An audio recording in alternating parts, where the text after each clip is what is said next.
রাজশাহী এটি এমন একটি জেলা যেখানে বিখ্যাত জিনিসের ছড়াছড়ি। আম, লিচু এবং মিষ্টান্ন সামগ্রী তেমনই কিছু বিখ্যাত জিনিস। রেশমি বস্ত্রের কারণে রাজশাহীকে রেশম নগরী নামে ডাকা হয়। শিক্ষিত জনপদ রাজশাহীতে রয়েছে ঐতিহ্যবাহী কিছু শিক্ষা প্রতিষ্ঠান। এসব শিক্ষা প্রতিষ্ঠানের খ্যাতি দেশের গণ্ডি ছাড়িয়ে বিদেশেও ছড়িয়ে পড়েছে। এর মধ্যে বাংলাদেশের দ্বিতীয় বৃহত্তম বিশ্ববিদ্যালয় রাজশাহী বিশ্ববিদ্যালয় এবং দেশসেরা রাজশাহী কলেজ এ শহরে অবস্থিত। দেশের এবং দেশের বাইরের বিভিন্ন জায়গা থেকে রাজশাহীতে পড়াশোনার জন্য অনেক শিক্ষার্থী আসেন। রাজশাহীতে বেশ কিছু বিখ্যাত ও ঐতিহাসিক মসজিদ, মন্দির এবং উপাসনালয় তথা ঐতিহাসিক স্থাপনা রয়েছে। রাজশাহী বাংলাদেশের শহরগুলোর মধ্যে সবচেয়ে পরিচ্ছন্ন এবং সবুজ।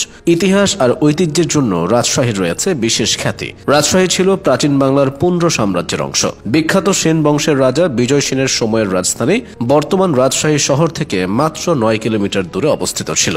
মধ্যযুগে বর্তমান রাজশাহী পরিচিত ছিল রামপুর বোয়ালিয়া নামে। এর সূত্র ধরে এখনও রাজশাহী শহরের একটি থানার নাম বোয়ালিয়া। রাজশাহী শহরকে কেন্দ্র করে 1772 সালে জেলা গঠন করা হয়। 1876 সালে গঠিত হয় রাজশাহী পৌরসভা। পরবর্তীতে 1991 সালে রাজশাহী সিটি কর্পোরেশনে রূপান্তরিত হয়। ব্রিটিশ আমলে রাজশাহীকে রেশম চাষের প্রধান কেন্দ্র হিসেবে নির্বাচন করা হয়েছিল। তখন রাজশাহীতে একটি সরকারি কলেজ এবং রেশম শিল্পের জন্য একটি শিক্ষা প্রতিষ্ঠান স্থাপন করা হয়। এই জেলার নামকরণ নিয়ে প্রচুর মতপার্থক্য রয়েছে। রাজশাহী নামটার উৎপত্তি নিয়ে বিতর্কের মধ্যে সবার কাছাকাছি মতামত হল এখানে রাজা জমিদারদের বসবাস ছিল বলেই নাম হয়েছে রাজশাহী। বিশিষ্ট লেখক এবনে গোলাম সামাদের মতে অতীতে এখানকার মোহনপুর গ্রামে গণেশ নামের একজন পরাক্রান্ত সামন্ত ছিলেন।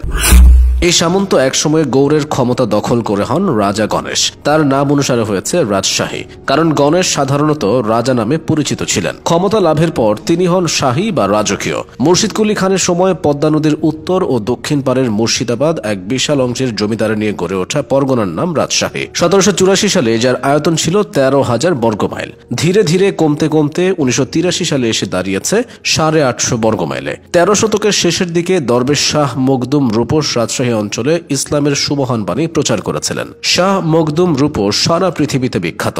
তার কবর রাজশাহীতে অবস্থিত।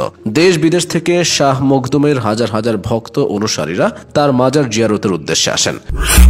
রাজশাহী শিক্ষানগরী হিসেবে ব্যাপক পরিচিতি পেয়েছে। রাজশাহীতে 367টি মাদ্রাসা, 193টি মাধ্যমিক বিদ্যালয়, 989টি প্রাথমিক বিদ্যালয় ও 110টি কলেজ রয়েছে।